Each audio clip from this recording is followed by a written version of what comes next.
Jaya Radha Madhava Punya Vihari.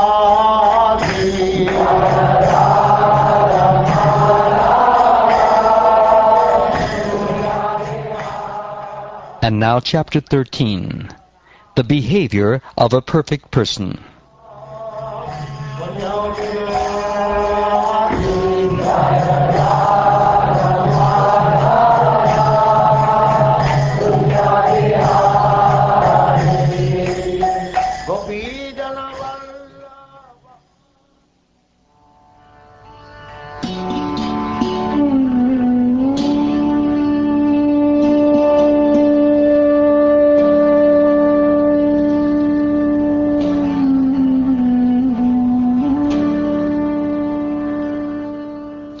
Sri Narad Muni said, "A person able to cultivate spiritual knowledge should renounce all material connections, and merely keeping the body inhabitable, he should travel from one place to another, passing only one night in each village. In this way, without dependence in regard to the needs of the body, the sannyasi should travel all over the world. A person in the renounced order of life may try to avoid even a dress to cover himself.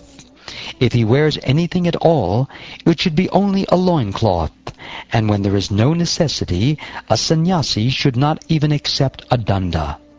A sannyasi should avoid carrying anything but a danda and a kamandalu. The sannyasi, completely satisfied in the self, should live on alms begged from door to door. Not being dependent on any person or any place, he should always be a friendly well-wisher to all living beings and be a peaceful, unalloyed devotee of Narayan. In this way, he should move from one place to another. The sannyasi should always try to see the Supreme pervading everything, and see everything, including this universe, resting on the Supreme. During unconsciousness and consciousness, and between the two, he should try to understand the self and be fully situated in the self. In this way, he should realize that the conditional and liberated stages of life are only illusory and not actually factual. With such a higher understanding, he should see only the absolute truth pervading everything. Since the material body is sure to be vanquished, and the duration of one's life is not fixed, neither death nor life is to be praised. Rather, one should observe the eternal time factor in which the living entity manifests himself and disappears. Literature that is a useless waste of time, in other words, literature without spiritual benefit, should be rejected. One should not become a professional teacher as a means of earning one's livelihood, nor should one indulge in arguments and counter-arguments, nor should one take shelter of any cause or faction. A sannyasi must not present allurements of material benefits to gather many disciples, nor should he unnecessarily read many books or give discourses as a means of livelihood. He must never attempt to increase material opulences unnecessarily. A peaceful, equipoised person who is factually advanced in spiritual consciousness does not need to accept the symbols of a sannyasi, such as the tridanda and kamandalu. According to necessity, he may sometimes accept those symbols and sometimes reject them. Although a saintly person may not expose himself to the vision of human society, by his behavior his purpose is disclosed. To human society he should present himself like a restless child, and although he is the greatest thoughtful orator, he should present himself like a dumb man. As a historical example of this, learned sages recite the story of an ancient discussion between Prahlad Maharaj and a great saintly person who was feeding himself like a python. Prahlad Maharaj, the most dear servitor of the Supreme Personality of Godhead, once went out touring the universe with some of his confidential associates, just to study the nature of saintly persons.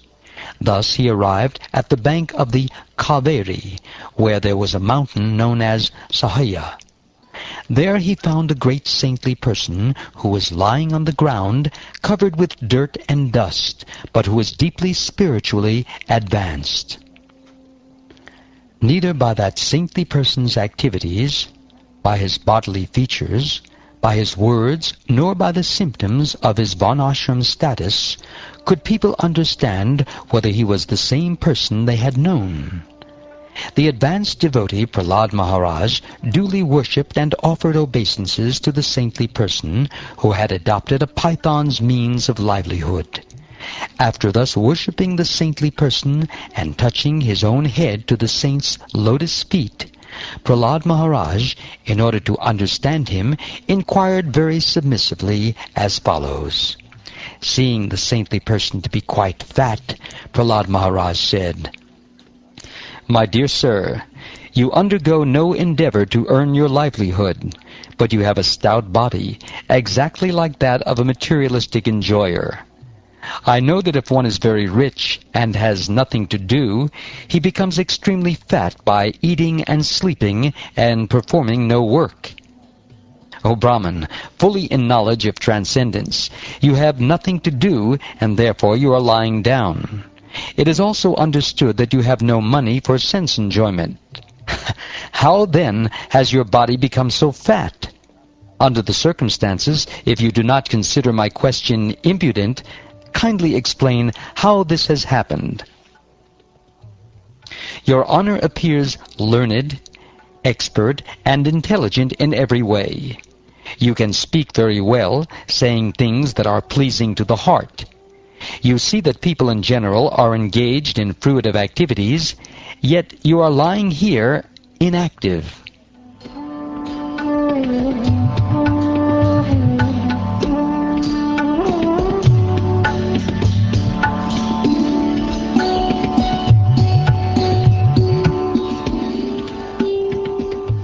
Narad Muni continued, "When the saintly person was thus questioned by Prahlad Maharaj, the king of the Daityas, he was captivated by this shower of nectarine words, and he replied to the inquisitiveness of Prahlad Maharaj with a smiling face. The saintly Brahmin said, "O best of the Asuras, Prahlad Maharaj, who are recognized by advanced and civilized men, you are aware of the different stages of life because of your inherent transcendental eyes, with which you can see a man's character, and thus know clearly the results of acceptance and rejection of things as they are. Narayan, the Supreme Personality of Godhead, who is full of all opulences, is predominant within the core of your heart because of your being a pure devotee. He always drives away all the darkness of ignorance, as the sun drives away the darkness of the universe. My dear king, although you know everything, you have posed some questions which I shall try to answer according to what I have learned by hearing from authorities. I cannot remain silent in this regard, for a personality like you is just fit to be spoken to by one who desires self-purification.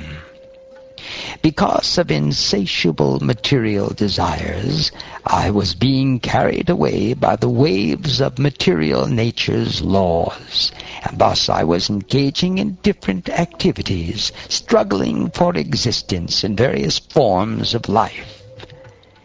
In the course of the evolutionary process, which is caused by fruitive activities due to undesirable material sense gratification, I have received this human form of life, which can lead to the heavenly planets, to liberation, to the lower species, or to rebirth among human beings. In this human form of life, A man and a woman unite for the sensual pleasure of sex, but by actual experience we have observed that none of them are happy.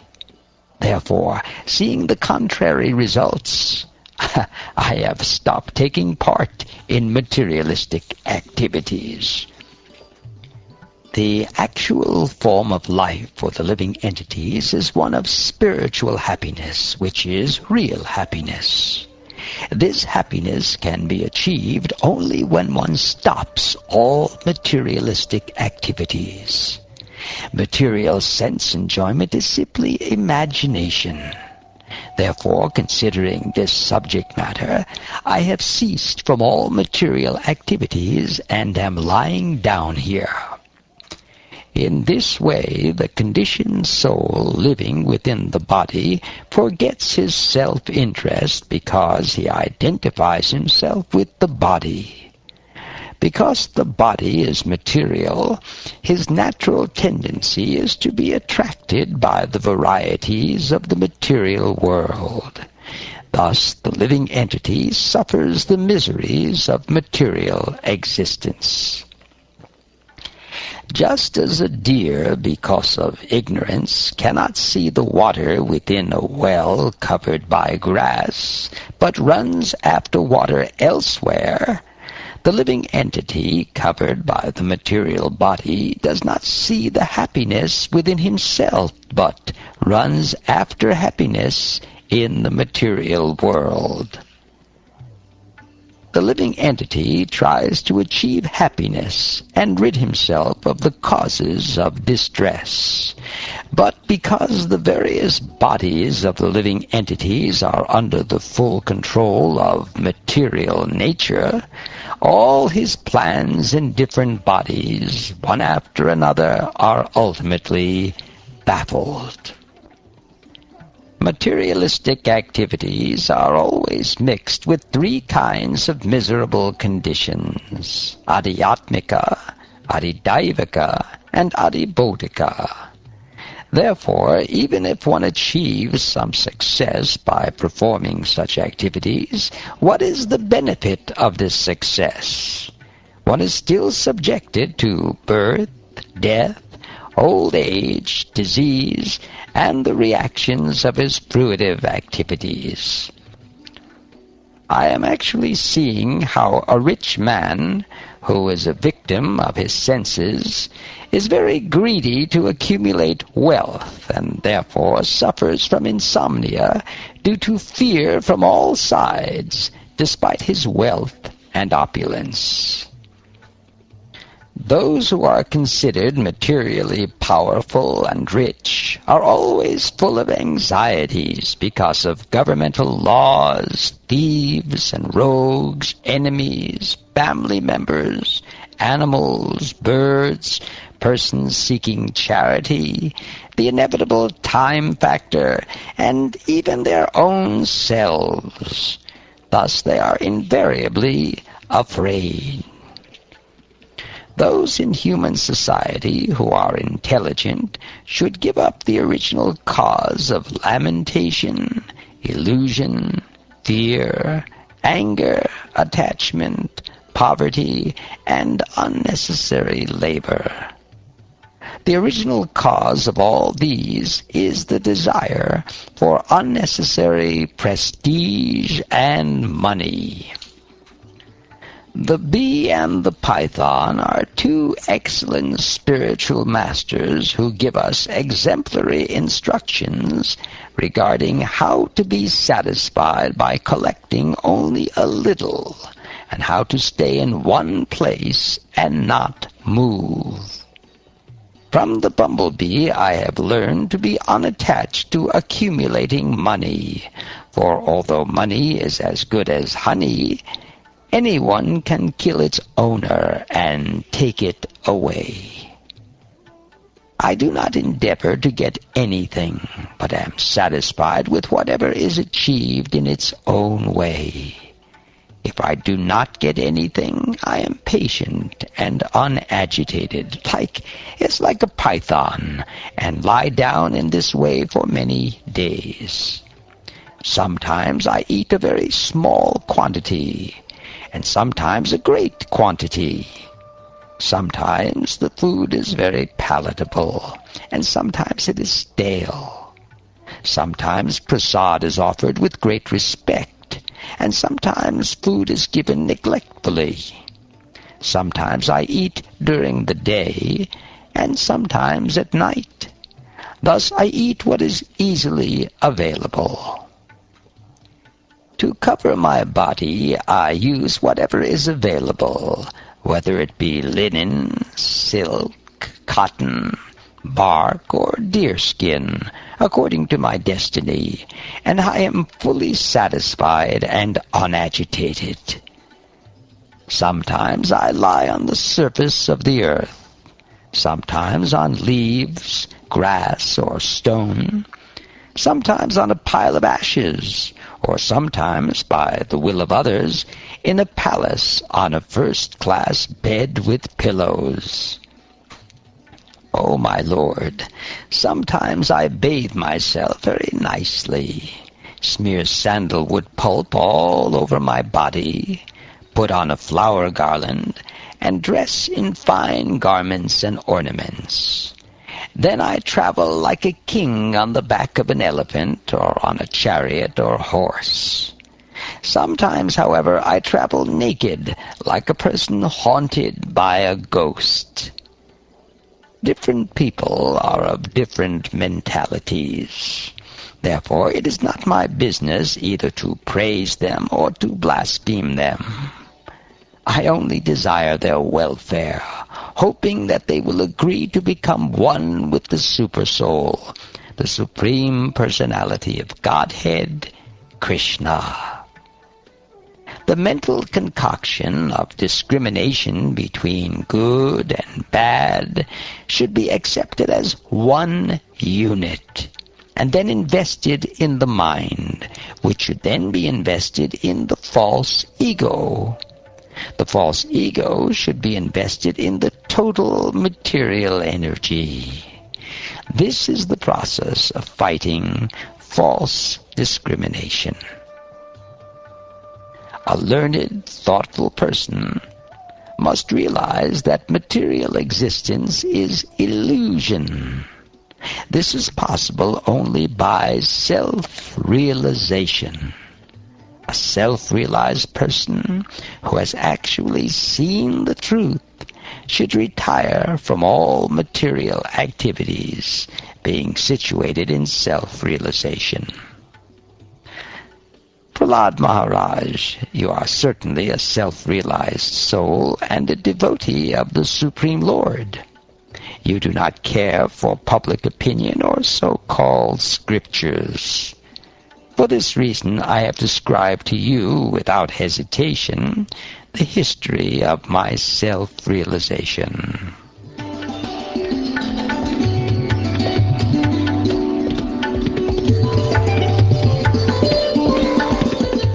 After Prahlad Maharaj, the king of the demons, heard these instructions from the saint, he understood the occupational duties of a perfect person or Paramahamsa. Thus he duly worshipped the saint, took his permission, and then left for his own home.